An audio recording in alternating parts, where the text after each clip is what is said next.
السلام علیکم ورحمۃ اللہ وبرکاتہ۔ الحمدللہ رب العالمین وبہ نستعین والصلاة والسلام علی اشرف الانبیاء والمرسلین نبینا محمد وعلی آلہ وصحبہ اجمعین وعلی جمیع من تبعہم بإحسان الی یوم الدین، اما بعد۔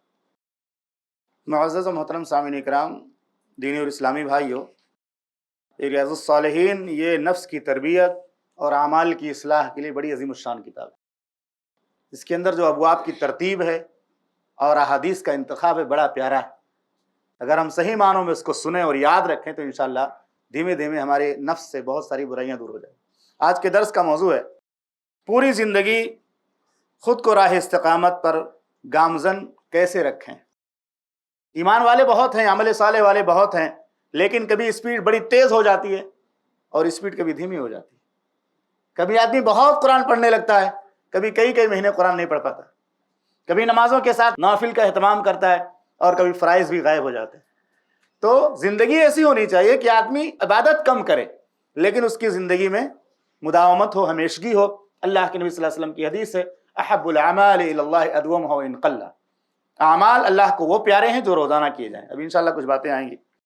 راوی حدیث ابو ہریرہ رضی اللہ تعالیٰ عنہ بیان کرتے ہیں محمد رسول اللہ صلی اللہ علیہ وسلم نے فرمایا قاربوا وسددوا، اعتدال کی راہ اختیار کرو۔ اعتدال کی راہ اختیار کرو یعنی اللہ تعالیٰ کو راضی کرنے کے لیے اللہ کو قریب کرنے والے اعمال برابر کرتے رہو۔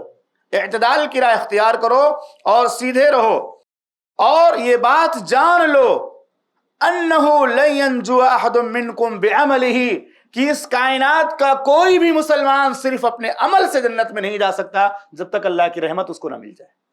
صرف عمل پر گھمنڈ نہیں کرنا چاہیے کہ ہم نے بہت ساری نیکیاں کر لی، بلکہ اس کی قبولیت کے لیے دعا بھی مانگنی چاہیے، جیسے ابراہیم اور اسماعیل نے خانہ کعبہ کی تعمیر کے وقت دعا مانگی ربنا تقبل منا انک انت السمیع العلیم۔ جب یہ بات اللہ کے نبی صلی اللہ علیہ وسلم نے بیان فرمایا کہ کوئی بھی شخص ہرگز نجات نہیں پا سکتا صرف اپنے عمل سے جب تک اللہ کی رحمت نہ مل جائے، تو صحابہ کرام نے پوچھا اللہ کے پیغمبر کیا آپ بھی اللہ کی رحمت کے بغیر کامیاب نہیں ہو سکتے ہیں؟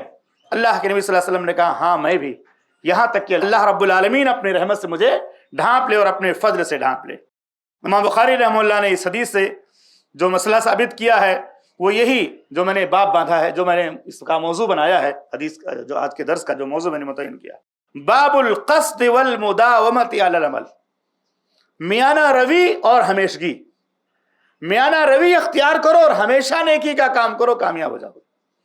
تیز رفتاری کے ساتھ ایک آدمی دوڑتا ہے پھر ہار جاتا ہے، اس کی مثال کھچوا خرگوش جیسی ہوتی ہے کہ کھچوا تو اپنی منزل کو پہنچ جاتا ہے، خرگوش راستے میں سو جاتا ہے۔ ایسے بہت سارے لوگ جذبات والے ملیں گے آپ کو۔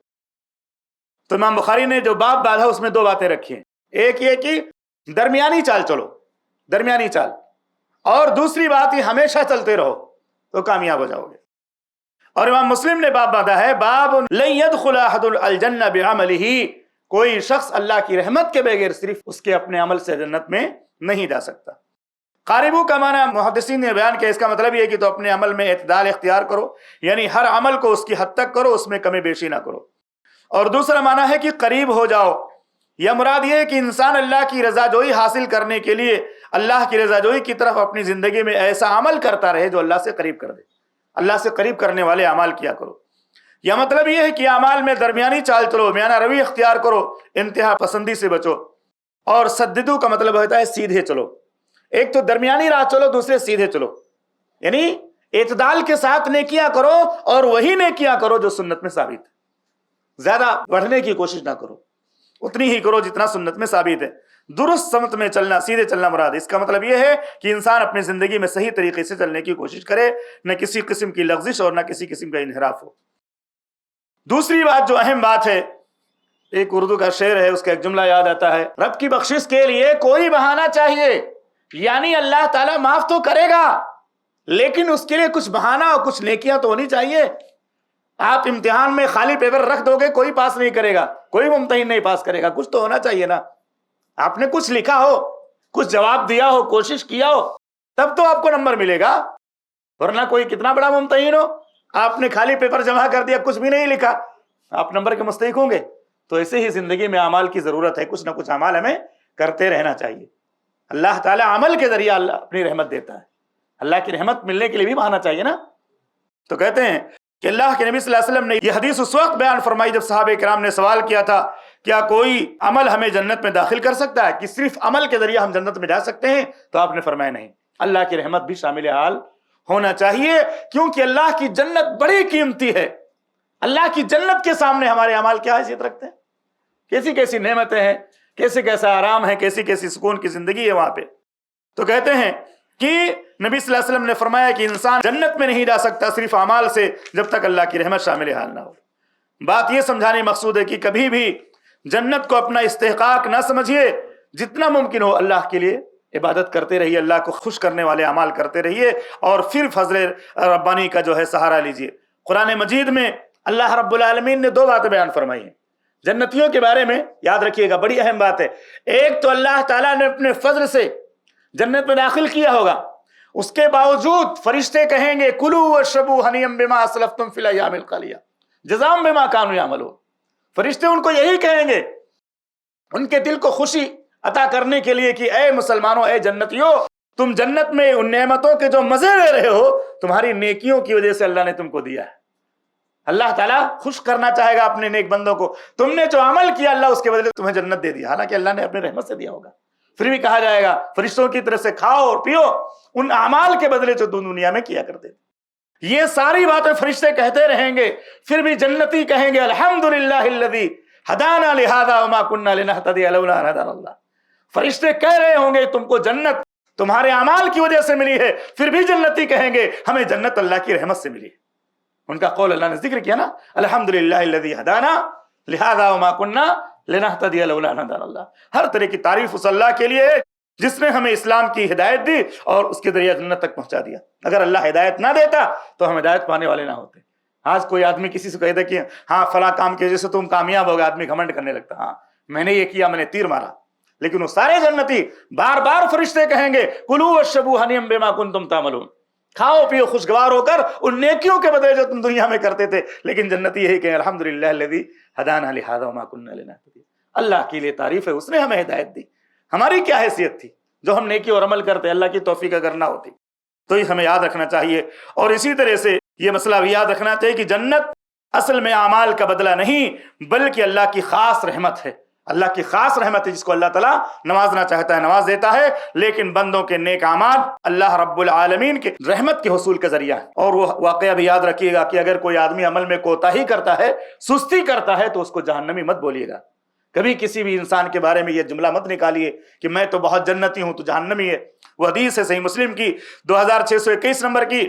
اللہ کے نبی صلی اللہ علیہ وسلم فرماتے ہیں ایک شخص نے کسی گنہگار کے بارے میں کہہ دیا اللہ کی قسم تجھے اللہ معاف نہیں کرے گا. کوئی بھی گناہ کر رہا ہو, لیکن کسی کو اس طرح سے گناہ پر نہیں کہنا چاہیے کہ تو جنت میں نہیں جائے گا, اللہ تجھے معاف نہیں کرے گا.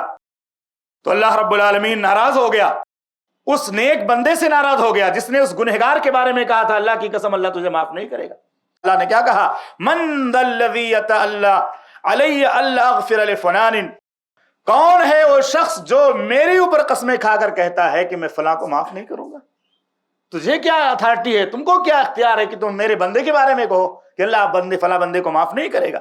فإنی قد غفرت لفلان, جاؤ میں نے فلاں گنہگار کو معاف کر دیا. وأحبطت عملک, اور میں نے تیرے اعمال کو برباد کر دیا. نیکیوں پہ گھمنڈ نہیں ہونا چاہیے. جو جیسا عمل گزارے, کبھی کبھی کیا ہوتا ہے نا, آدمی بظاہر عمل میں کوتا ہوتا ہے, عمل میں بہت ساری خرابیاں ہوتی ہیں, لیکن کوئی نہ کوئی نیکی اس کے اندر چھپی ہوتی ہے. اس کی ذات میں, اس کی زندگی میں کچھ ایسی نیکیاں ہوتی کسی کو پتہ بھی نہیں ہوتی, لیکن اللہ کسی نہ کسی نیکی سے خوش ہو جاتا ہے, اس کو خاتمہ بالخیر دے دیتا ہے. ایمان کے ساتھ اللہ تعالیٰ اس کو دنیا سے بلا لیتا ہے. تو ہمیں نیکیوں پر گھمنڈ نہیں کرنا چاہیے. تو خلاصہ کلام یہ کہ ہم جو بھی نیکی کریں اعتدال کے ساتھ کریں. مثال کے طور سے قرآن کریم کی تلاوت ہم کرنا چاہتے ہیں, نہیں کر پا رہے, ایک مثال دے رہا ہوں, اللہ تعالیٰ ہم سب کو عمل کی توفیق دے. جیسے کہ ایک پارہ ہے, اس میں تقریباً 20 پیج ہوتے ہیں, 10 ورق. تو 10 ورق کے حساب سے اگر آپ یہ طریقہ اپنائیں, مثال کے طور سے فجر کی نماز پڑھنے کے بعد آپ نے جو ہے 4 ورق پڑھ لیا, 4 پیج پڑھ لیا, تو 4 پیج آپ نے پڑھا, اس میں اور نمازوں میں بھی 2 کر کے آپ نے پڑھا, تو اس طرح سے تقریباً 10 پیج ہو جائے گا. مغرب کی نماز میں چھوڑ دیتا ہوں کیونکہ مغرب میں لوگ مشغول رہتے ہیں, تو مغرب کی جگہ آپ فجر میں 2 کے بجائے 4 پڑھ لیجئے. اب 2 کر کے 5 نمازوں کا حساب لگائیے, 2 پنچے 10 پیج ہو گئے. تو 10 پیج پڑھنے میں کیا پریشانی ہے آپ کو؟ آپ وضو کر لیجئے اذان کے وقت یا اذان سے پہلے وضو کر لیجئے، سنت پڑھیے، کتنا منٹ لگے گا آپ کو دو پیج پڑھنے میں؟ تو اس طرح سے دو پیج اگر آپ پڑھیں گے تو ایک دن میں آپ کا آدھا پارہ ہو جائے گا، آپ پر بوجھ بھی نہیں ہے۔ تو یہ ایک طریقہ ہے، عمل کرنا چاہے آدمی تو بہت آسان ہے کہ ایک دن میں آدمی آرام سے آدھا پارہ پڑھ سکتا ہے۔ فجر کی نماز کے بعد مسلسل آدھا پارہ وہ نہیں پڑھ سکتا تو ایسے پڑھ سکتا، وہ دو پیج کر کے اذان کے بعد سنت پڑھے، نفل پڑھے یا سنن رواتب پڑھے، 2 پیج پڑھ کر کے پھر دعا وغیرہ مانگے تو اس پر بوجھ بھی نہیں اور اس کی زندگی میں نیکیاں بھی جاری رہیں گی، کیونکہ ہر پر 10 نیکی ملتی ہے۔ تو اس طرح سے اللہ تعالی ہمیں اپنی زندگی میں ترتیب لانے کی توفیق عطا فرمائے کہ ہم زندگی کو مرتب کریں، تھوڑا تھوڑا پڑھیں، تھوڑا تھوڑا کریں، لیکن مسلسل کریں، کیونکہ بہت سارے لوگ رمضان میں کتنی بار قرآن ختم کرتے ہیں، کتنی نفل پڑھتے ہیں، کتنے صدقات و خیرات کرتے ہیں، اس کے بعد ساری نیکیاں بند ہو جاتی ہیں، ساری نیکیاں اسی حالت میں کتنے لوگ چلے جاتے ہیں۔ اللہ سے دعا ہے کہ رب العالمین ہمیں اپنی ہدایت عطا فرما اور ہمیں اپنے اعمال میں سچائی، اعتدال اور درستگی کی توفیق عطا فرما، آمین یا رب العالمین۔ ایسے ہی فائدہ مند اسلامک ویڈیوز دیکھنے اور منہج سلف پر کتاب و سنت کی تعلیمات کو عام کرنے میں ہمارا تعاون کرے تاکہ آپ کے لیے ذریعہ نجات، جنت کے حصول کا سبب، ساتھ ہی مال میں برکت و اضافے کا ذریعہ بھی بنے۔ آمین۔ جزاک اللہ خیرن۔